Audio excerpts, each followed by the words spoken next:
నమస్కారం. ప్రతిధ్వని కార్యక్రమానికి స్వాగతం.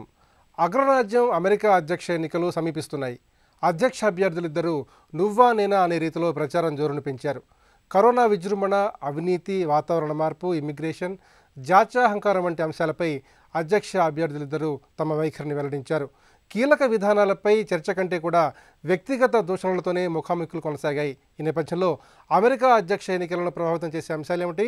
అమెరికా ఓటర్లు ఎటువైపు ఉన్నారు? సర్వేలు ఏం స్పష్టం చేస్తున్నాయి? భారతీయ అమెరికన్ ఓటర్లు ఎంత కీలక పాత్ర పోషించబోతున్నారు? ఈ అంశాలకు సంబంధించి ప్రతిధ్వని చర్చను చేపట్టింది. ఈ చర్చలో పాల్గొంటున్న ప్రముఖులు వివికే ప్రసాద్ గారు, వివేకం ఫైనాన్షియల్ సర్వీసెస్ మేనేజింగ్ డైరెక్టర్, ఆర్థిక అంశాల విశ్లేషకులు; డి పాపారావు గారు, ఆర్థిక సామాజిక అంశాల విశ్లేషకులు; ఆలపాటి శుభకర్ గారు, global tree careers private limited founder director.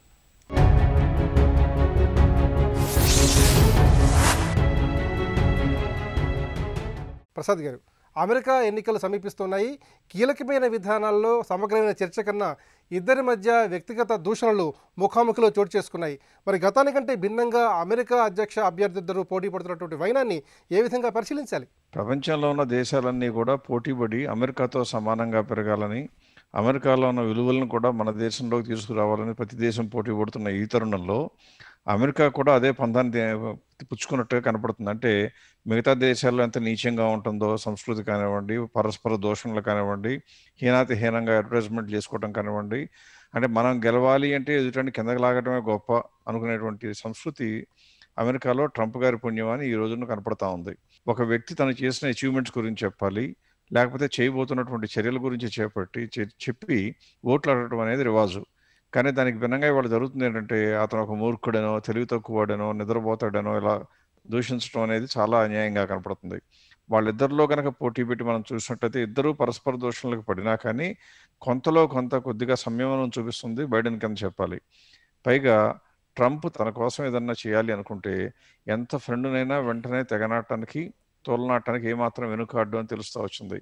కాబట్టి అతను ఇండియన్స్ని తిట్టలేదేమో కానీ ఇండియాని అతను మాట్లాడిన తీరు చాలా ఏవగింపు కలిగించింది అనే దానిలో ఏమాత్రం డౌట్ లేదు.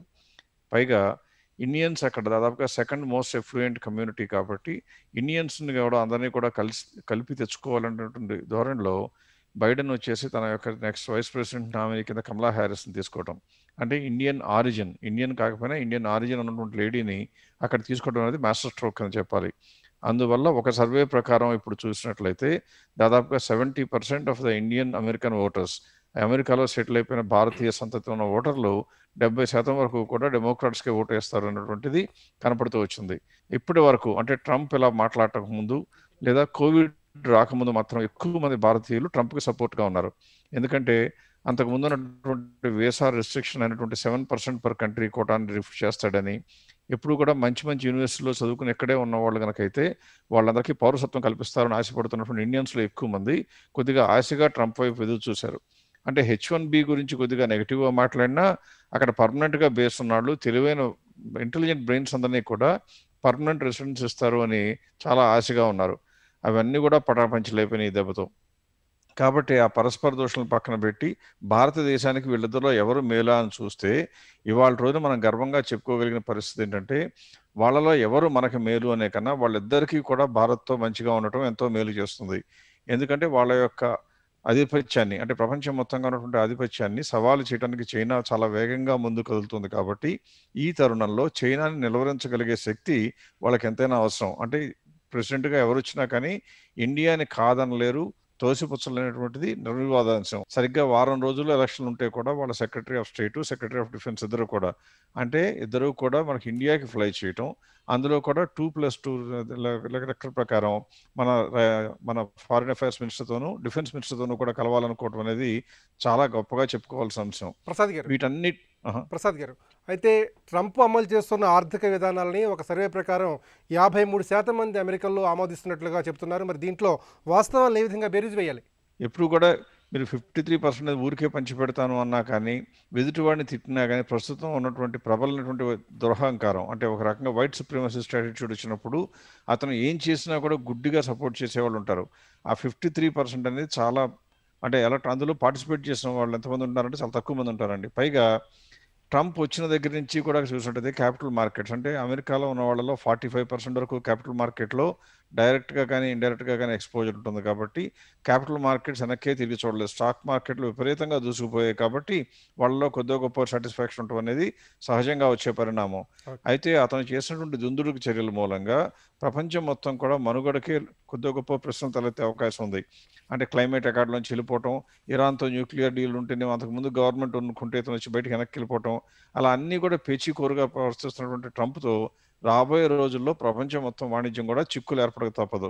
అంటే ఒక రకంగా ఏం జరగబోతుందంటే అతనికి అనుయాయులు ఎవరైతే ఉంటారో వాళ్ళతోనే వ్యాపారం చేస్తానంటాడు. అది కూడా తనకు కోపం రానంతకాలం. కోపం రావడానికి ఎప్పుడు ఎలా వస్తుందో ఎవరికి తెలియదు కాబట్టి అన్‌ప్రెడిక్టబుల్ క్యారెక్టర్ కాబట్టి అతనితో వ్యాపారం చేయడం దీర్ఘకాలంగా ఎవరికీ కూడా ప్రయోజనకరం అయ్యే అవకాశం లేదు. ఓకే. అందువల్ల ట్రంప్ కన్నా కూడా డెమోక్రాట్స్ వస్తే కొద్దిగా గొప్ప మోడరేట్‌గా ఉంటారు. ఇక్కడ ఒక వాదన ఉందండి. రిపబ్లికన్స్ ఎప్పుడూనేమో భారత్‌కి ఫేవరెట్‌గా ఉంటారని, అలాగే డెమోక్రాట్స్ అయితేనేమో ఇండియాకి అంత ఫేవరెట్‌గా ఉండరు అని. అందులో మనం చరిత్ర మొత్తం తిరగేసినట్టయితే డెమోక్రాట్స్ అయినా, రిపబ్లికన్స్ అయినా కూడా అవసరమైనప్పుడు వాళ్ళ అవసరమైతే పాకిస్తాన్‌ని దువ్వి, పాకిస్తాన్ ద్వారా చైనాలోకి వెళ్ళి, చైనాలో వ్యాపారాలు పెట్టి బాగా లాభం పొందారు. ఇప్పుడు ఆ చైనా నుంచే ఎదురొచ్చి కొద్దిగా గొప్ప ప్రమాదం వస్తుంది కాబట్టి పాకిస్తాన్‌ని పక్కన పెడుతున్నారు, చైనాని పక్కన పెడుతున్నారు, ఇరాన్‌ని పక్కన పెడతారు, నార్త్ కొరియాని పక్కన పెడతారు. రైట్. అంటే వాళ్ళ యొక్క అమెరికన్ల యొక్క పరమావధి ఏంటంటే ప్రజా శ్రేయస్సు, ప్రపంచ శ్రేయస్సు అనేటువంటిది ఒట్టి మాటలే, నీటి మీద రాతలు. వాళ్ళకి వాళ్ళ యొక్క బిజినెస్‌ని కాపాడుకోవడానికి ఎవరైతే ఉపయోగపడతారో వాళ్ళనే చేస్తారు.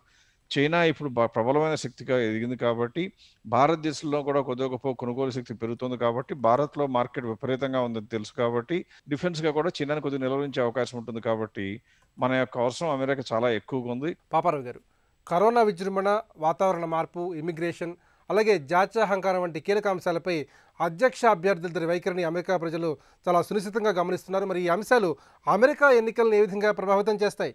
ఫస్ట్ది మీరు అన్నట్లుగా కరోనా అండి. కరోనా వ్యాధి విషయంలో ట్రంప్ ఆ మాట అంటాం ఇబ్బందే, కానీ ఒక రకంగా ఏంటంటే he behaved like A buffoon. ఎందుకంటే మొదటి రోజు నుంచి తన ప్రవర్తనలో హైడ్రోక్లోరిక్విన్ ఆయనే డిసైడ్ చేస్తాడు, ఇది ఇవ్వచ్చు వైద్యానికి అని చెప్పి, that is the best medicine అని ఆయన చెబుతాడు. కొన్నాళ్ళేమో అసలు ఇది జబ్బే కాదని కొన్నాళ్ళు. అది ప్రబలి వ్యాపించడం మొదలుపెట్టిన తర్వాత అప్పుడు దాని సీరియస్నెస్ కొంత గ్రహించాడు ఏమో. బయట వాళ్ళ మీద తోసేస్తే ఎన్నికల్లో కూడా ఉపయోగం అనుకొని చైనా వైరస్ అని దాన్ని మొదలుపెట్టాడు. దాని పేరు చైనా వైరస్ అని పెట్టాడు. వాళ్ళ దగ్గర వచ్చింది, వాళ్ళు పట్టించుకోలేకపోవడం వల్ల అని చెప్పి వాళ్ళని తిట్టడంలో టైం గడిపాడు తప్పితే దాన్ని కంట్రోల్ చేయడంలో టైము వెచ్చించాల. పైగా ఫారిన్ అఫైర్స్ పత్రిక రాసిన వ్యాసం స్పష్టంగా అమెరికా వ్యవస్థలోనే ఉన్న బలమైన లోపాన్ని అతను ఎప్పుడు సరిదిద్దాల. ఫారిన్ అఫైర్స్ పత్రిక రాసిన వ్యాసం ఏంటంటే సెప్టెంబర్ అక్టోబర్ సంచికలో ఏ దేశాల్లోనైతే కార్మికుల పట్ల గౌరవం లేదో, గౌరవం ఇన్ ద సెన్స్ వాళ్ళకి హక్కులు లేవు, ఆ దేశాల్లో కరోనా వ్యాధి విపరీతంగా వ్యాపించిందని చెప్పి చాలా చక్కగా రాసింది. ట్రంప్ అసలు మాస్క్ ఎప్పుడు పెట్టుకోకుండా అది హీరోయిజం లాగా తిరిగాడు చాలా కాలం. తిరిగిన తర్వాత తనకే వచ్చింది. FOSSEE respectable support person, America health గురించి అడ్వైజర్ అతను, ట్రంప్కి అతన్ని తిడతాడు ఇట్లాంటి మాటలు. దురదృష్టం ఇది. అందుకని ఏంటంటే ట్రంప్ ఎంతైనా నోటి దురుస్తుతనం, వాచాలత తప్పితే ప్రాక్టికల్గా అతను చేసింది ఏమీ లేదు. కోవిడ్ ఆ కారణం చేతనే రెడ్ స్టేట్స్ అంటారు. రిపబ్లికన్లు బలంగా ఉన్న రాష్ట్రాలు, ట్రెడిషనల్గానే బలంగా ఉన్న రాష్ట్రాలు రెడ్ స్టేట్స్ అంటారు. డెమోక్రట్లు బలంగా ఉన్నాయి బ్లూ స్టేట్స్. రెడ్ స్టేట్స్ కూడా ఇప్పుడు వాటిల్లో కరోనా వ్యాపిస్తుంది, ఇప్పుడు బాగా వ్యాపిస్తుంది. అవి కూడా బ్లూగా మారుతున్నాయి. అంటే అవి కూడా జో బిడెన్కి, ట్రంప్కి వ్యతిరేకంగా ఓటు వేయడానికి రెడీ అవుతున్నాయి. ఇది పరిస్థితి. రెండో అంశం ఏంటంటే ఇక్కడ అవినీతి. సరే, అతని కుటుంబ సభ్యులు దుర్వినియోగం చేస్తున్నారు అధికారాన్ని అనే ఆరోపణలు ఎటుకుడి ఉన్నాయి. ఇది ఏదో ఒకటి ఉంది, అది నడుస్తుంది. తర్వాత వాతావరణ మార్పు ప్యారిస్ ప్రోటోకాల్ నుంచి వెళ్ళిపోయాడు కదా బయటికి. తను గెలవంగానే ఆల్టర్నేటివ్ ఎనర్జీకి, అంటే సోలార్ ఎనర్జీ, విండ్ ఎనర్జీ, ఏదైతే పొల్యూషన్ లేని ఎనర్జీ ఉందో దాన్ని పక్కన పెట్టేసి ఆయిల్ పైప్ లైన్స్ వేయడానికి వీటి పర్మిషన్స్ ఇచ్చాడు. అంటే ఏంటంటే ఆ మనిషి ఆయిల్ ఇండస్ట్రీ తాలూకు మనిషి, లాబీ, ఎక్సాన్ ఇట్లాంటి కంపెనీల మనిషి అతను. అందుకని ఏంటంటే అతను పొల్యూషన్ లేదనే చెప్పాలి, అతను బతుకు తెరువు అది. ఇమిగ్రేషన్ విషయంలో అసలు దేశమే ఇమిగ్రేషన్ మీద ఆధారపడ్డది. స్టాచ్యూ ఆఫ్ లిబర్టీ మీద ఉండే ప్లేట్ మీద ఉండే మాటలు ఏంటంటే give me your poor your wretched అని. మీ దేశంలో ఉన్న పేదల్ని, కష్టాలు పడుతున్న వాళ్ళని నాకు ఇవ్వండి, నేను ఆదరిస్తానని ఆ దేశం పిలిపే. అది ఫ్రాన్స్ ఇచ్చిన గిఫ్ట్, అది ఆ స్టాచ్యూ ఆఫ్ లిబర్టీ అమెరికాకి ఎప్పుడో 2 శతాబ్దాల క్రితం. ఆ గిఫ్ట్ మీద ఉండే, ట్యాబ్లెట్ మీద ఉండే మాటలే అయితే ఈరోజు దానికే వ్యతిరేకంగా అమెరికా స్పిరిట్ అని ఏదో నాటకం ఉంది, ఆ నాటకానికి వ్యతిరేకంగా పోతున్నారు. ఇప్పుడు తనకే ఎసరు వచ్చేసరికి అమెరికా తాలూకు లిబరలిజం, అమెరికా తాలూకు ప్రజాస్వామ్యం పోయి అమెరికా రంగు మారిపోయి అమెరికా ఒక నియంత్రణ దేశంగా ట్రంప్ కింద మారుతుంది. చివరి విషయం జాత్యహంకారం. అయితే జాత్యహంకారం అమెరికాలో ప్రబలుతుంది. ఇవాళ కూడా టైమ్ స్క్వేర్లో కొట్టుకున్నారు. అందుకని ఏంటంటే వైట్స్లో కూడా అంతా రేసిస్టులు కాదు, వైట్ లిబరల్స్ ఉన్నారు, వైట్ రేసిస్టులు ఉన్నారు. White liberals will vote Joe బిడెన్కి ఛాన్సెస్ ఎక్కువ ఉన్నాయి ఖచ్చితంగా. మోస్ట్లీ ఏదో కొంతమంది దింపుడు కళ్ళెం ఆశ పెట్టుకొని వారం రోజులు కూడా చాలా ఎక్కువే అమెరికా ఎన్నికల రణరంగంలో అని చెప్పి దింపుడు కళ్ళెం ఆశ అంటారు కదా, వారం రోజుల్లో చాలా తలకిందులో దింపుడు కళ్ళెం ఆశతో మాట్లాడుతున్నారు. కానీ ఈ వారమైనా ఏ వారమైనా బేసిక్స్ మారవు. శుభకర్ గారు, ఎన్నికలు సమీపిస్తున్న వేళ H1B వీసాలని ట్రంప్ సర్కార్ మరింతగా కఠినతరం చేసింది. దీంతో అమెరికన్ సంస్థలు దాదాపు 7 లక్షల కోట్లు నష్టపోవచ్చని ఒక అంచనా ఉంది. అయితే ఈ ఆంక్షల ప్రభావం అమెరికా అధ్యక్ష ఎన్నికలపై ఏ విధంగా ఉండే అవకాశం ఉంది? 75% ఆఫ్ ది H1B వీసాస్ ఏదైతే ఉన్నాయో ఆ కోటా మొత్తం ఇండియన్స్కే వస్తున్నాయి. సో అక్కడే ఆల్రెడీ చదువుకుంటున్న ఇండియన్స్ కానీ, అక్కడ ఆల్రెడీ ఇంకో వీసా మీద ఉండి ఎక్స్టెన్షన్ వస్తున్న వాళ్ళు కానీ, లేదా ఇండియాలో వర్క్ చేస్తున్న కంపెనీస్ నుంచి అక్కడ కంపెనీస్కి వెళ్తానికి అవసరమయ్యే వాళ్ళు కానీ, లేకపోతే వేరే కంపెనీస్ ఇండియా నుంచి తీసుకెళ్తున్న వాళ్ళు కానీ, సో ఇలాంటి మేజర్ కేటగిరీ ఇండియన్స్నే H1 యూజ్ చేసుకుంటున్నారు. ఎందుకు యూజ్ చేసుకుంటున్నారంటే అఫ్కోర్స్ స్కిల్ మన దగ్గర ఉంది, అండ్ మనలాంటి కంప్యూటర్ సైన్స్ కానీ ఇంకే ఎమర్జింగ్ టెక్నాలజీస్లో మనకున్నంత స్కిల్ ఎవరికి ఏ కంట్రీకి లేదు. సో ఈ H1B ఆంక్షల వలన కంపెనీస్ ఎంత లూజ్ అవుతున్నాయి, ఏంటి స్టేటస్ అనేది ఇంకా క్లారిటీ లేదండి. ఎందుకనంటే 2016 డిసెంబర్లో ఎప్పుడైతే ఈయన ఎన్నికయ్యారో ఆయన అవగానే అప్పుడు ఇండియన్స్ మీద చాలా ఆంక్షలు ఉండబోతున్నాయి, చాలా ఛాలెంజెస్ ఉండబోతున్నాయి, వీసాస్ ఉండకపోవు, ఇంకా ఇండియన్స్ని పంపించేస్తారు ఇలాంటివి అని చెప్పిన తర్వాత ఇప్పుడు ఆ మొత్తం ఆయన టర్మ్ అయిపోయింది, 4 ఏళ్ళ టర్మ్ అయిపోయింది, ఇంకో టర్మ్ కూడా మళ్ళీ స్టార్ట్కి వచ్చింది. మళ్ళీ సేమ్ క్వశ్చన్ అప్పుడు మాట్లాడిన మాట ఇప్పుడు కూడా వస్తుంది. అంటే ఇది మనం మాట్లాడేది కాదు, వాళ్ళకున్న నెసెసిటీ. ఇందాక ప్రసాద్ గారు చెప్పారు ఎలా అంటే ఈ అమెరికాకి ఇండియన్స్ ఇండియన్స్కి అమెరికా కన్నా ఎక్కువ ఇంపార్టెన్స్ ఉంది. ఇందాక పాపారావు గారు చెప్తున్నారు యూఎస్ కాకపోతే ఇంకెక్కడికైనా వెళ్తాం కదండి, యూరోప్కి వెళ్ళామా, యూకేకి వెళ్ళామా, ఆస్ట్రేలియాకి వెళ్ళామా, ఇలాంటి కంట్రీస్ చాలా ఉన్నాయి. కానీ ఉన్న వాటిలో one of the strongest world economies కాబట్టి అక్కడ చాలా ఆపర్చునిటీ ఉంది కాబట్టి ఫస్ట్ అసలు అమెరికా అన్నదే ల్యాండ్ ఆఫ్ ఆపర్చునిటీస్ అనే కాన్సెప్ట్తో ఓపెన్ అయింది కాబట్టి ఇండియన్స్ అక్కడికి వెళ్తాం అన్నది చాలా పెద్ద విషయం.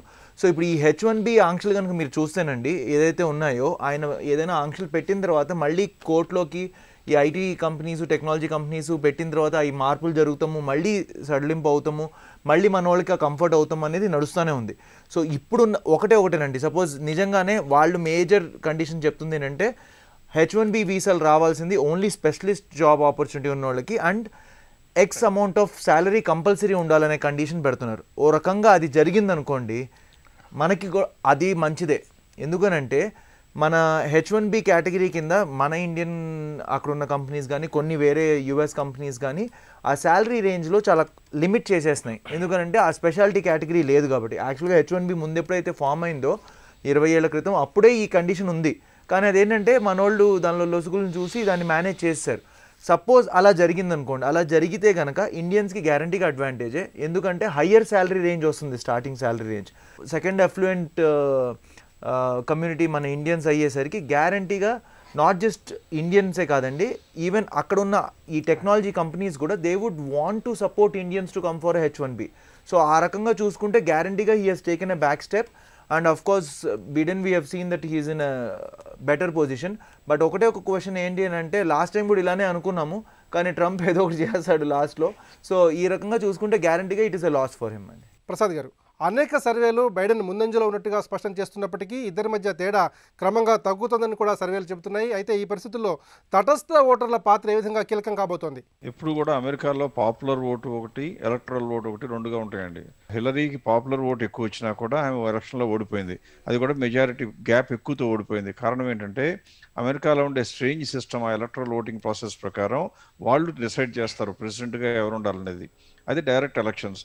పాపులర్ ఓటు జో బైడెన్కి ఉన్నంత మాత్రాన ఎలక్షన్లో ఆయనే నెగ్గుతారా అంటే ప్రస్తుతానికి అవకాశాలు కనపడుతున్నాయి. ఎందువల్లంటే 2-3 స్టేట్లు పోయినసారి 2016లో చాలా స్ట్రాంగ్గా ట్రంప్ గెలిచినటువంటి స్టేట్స్ కూడా బైడెన్ వైపు వెళ్తున్నట్టుగా అవకాశం కనపడుతుంది. కాబట్టి బహుశా ఆయన గెలిస్తే గెలవచ్చు, కానీ నల్లేరుపై నడకలాగా అంత తేలిక మాత్రం అయ్యే అవకాశం లేదు.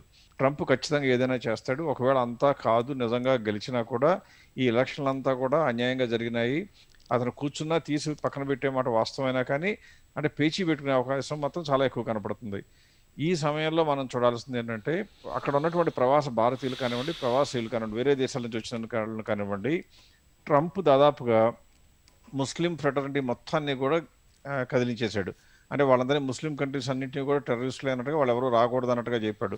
సో ముస్లిమ్స్ ఎవరు అతను కూడేయడానికి అవకాశం లేదు. స్పానిష్ అంటే మెక్సికో నుంచి వచ్చేవాళ్ళు ఎవరన్నా చూద్దామా అని చూస్తే అక్కడ పెద్దగా వాళ్ళు కడతాను, వాళ్ళు ఎవరో రావడానికి వీల్లేదు అంటున్నాడు. అంటే సెటిల్ అయిపోయిన స్పానిష్ కానివ్వండి, వాళ్ళ డిసెండెంట్స్ కానీ వాళ్ళు ఓటేరు. ఇకపోతే ఆ జ్యూస్ ఒక్కళ్ళతోనే ఫేవరబుల్గా ఉన్నాడు ఇజ్రాయలీతో. వాళ్ళ పాపులేషన్ మరీ ఎక్కువగా ఉండదు. ట్రంప్కి ప్రవాసీల నుంచి ఒక భారతీయులే కాదు ఎవరి దగ్గర నుంచి కూడా ఓట్లు వచ్చే అవకాశం లేదు. అందువల్ల ప్రస్తుతానికి ట్రంప్ ఓడిపోవడానికి అవకాశం ఎక్కువగా కనపడుతుంది. ఇకపోతే మనం చూడాల్సింది ఏంటంటే ఎవరు గెలిచినా కూడా మన దేశానికి లాభం అట్లా అనుకున్నామంటే దానికి లక్షణాలు కొన్ని కారణాలు కూడా కనపడుతున్నాయి.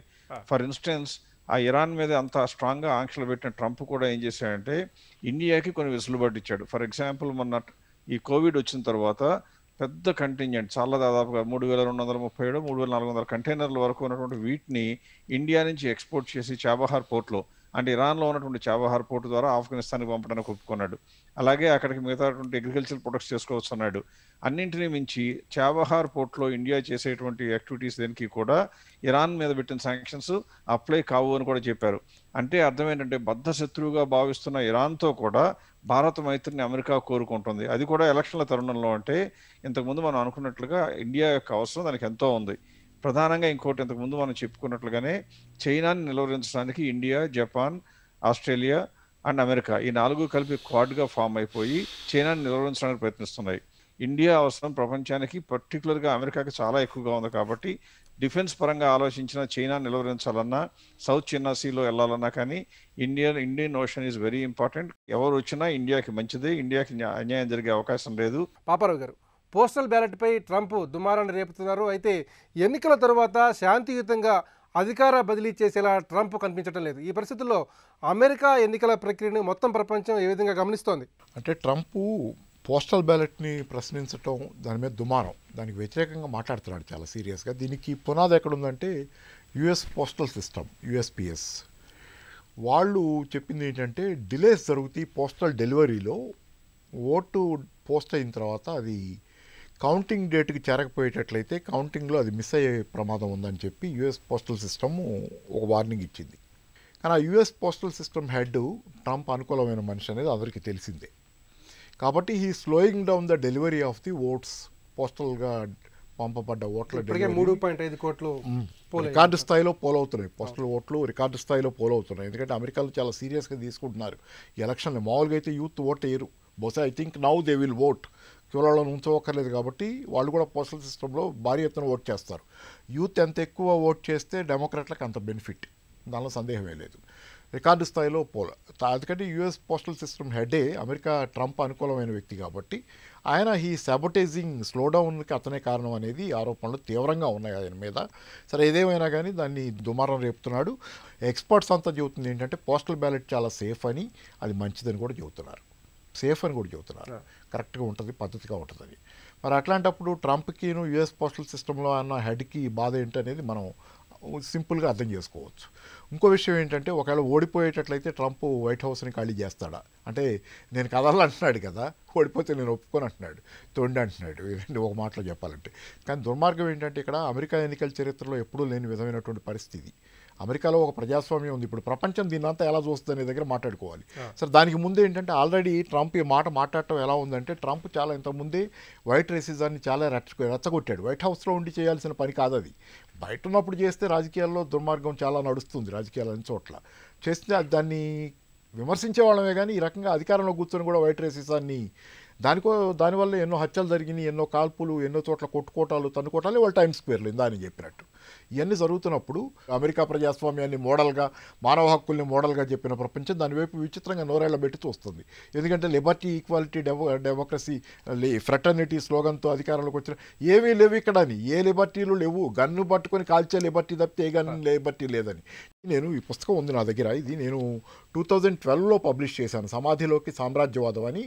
ఈ పుస్తకాన్ని 2012లో 2000 నుంచి రాసిన వ్యాసాలన్నీ కలిపి అంటే అమెరికా ఈజ్ గోయింగ్ టు, సామ్రాజ్యవాదం అనేది పక్కన పెట్టండి, American economy is going to collapse, it is going to lose its leading role, ప్రపంచంలో లీడింగ్ రోల్ పోగొట్టుకుంటుంది అనేది ఆ పుస్తకం సారాంశం. సుభకర్ గారు, భారత అమెరికా దేశాల మధ్య ద్వైపాక్షిక సంబంధాలు ప్రస్తుతం పటిష్టంగానే ఉన్నాయి.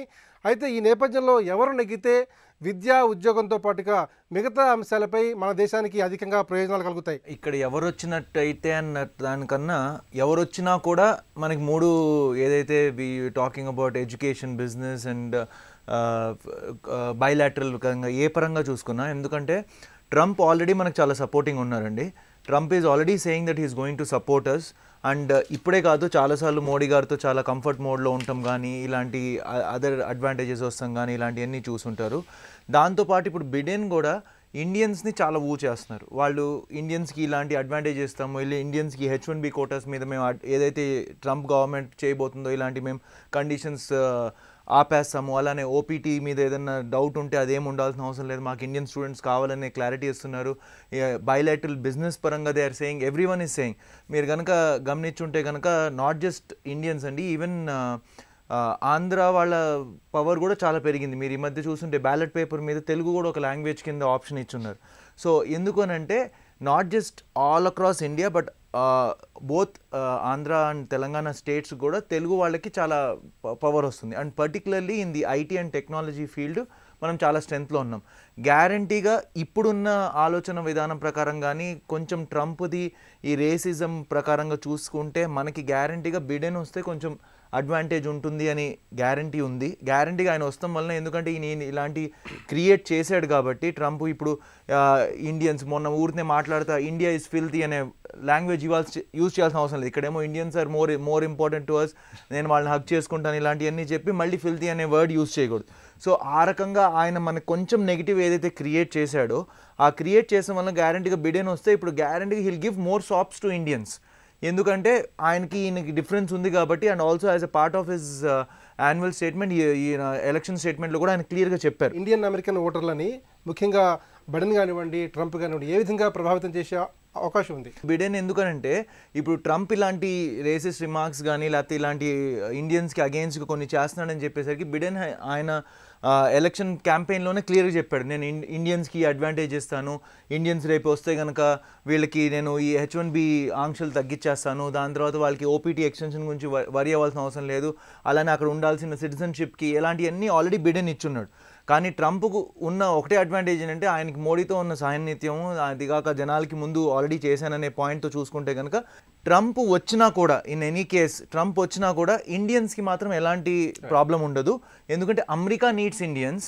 So whether it is Trump or Biden, they will make sure that మనకి ఏదైతే వీసాస్ కానీ లేకపోతే వీటికి సంబంధించిన బిజినెస్ పరంగా కానీ both will support. But Biden for sure has got an edge. ప్రతి నలుగురు ఇండియన్స్లో ముగ్గురు ప్రో బిడెన్ డెమోక్రటిక్ పార్టీకి అనుకూలంగా ఉన్నారు ఓటేయటానికి అని చెప్పి సర్వేలు చెబుతున్నాయి. లేటెస్ట్ వాల్ స్ట్రీట్ జర్నల్ మొన్న 4 రోజుల క్రితం. అమెరికా అధ్యక్ష ఎన్నికలు సమీపిస్తున్న కొద్దీ రాజకీయ వాతావరణం వేడెక్కుతోంది, ఉత్కంఠ పెరుగుతోంది. అటు ప్రపంచ దేశాలు కూడా అమెరికా ఎన్నికల్ని ఎంతో ఆసక్తితో గమనిస్తున్నాయి.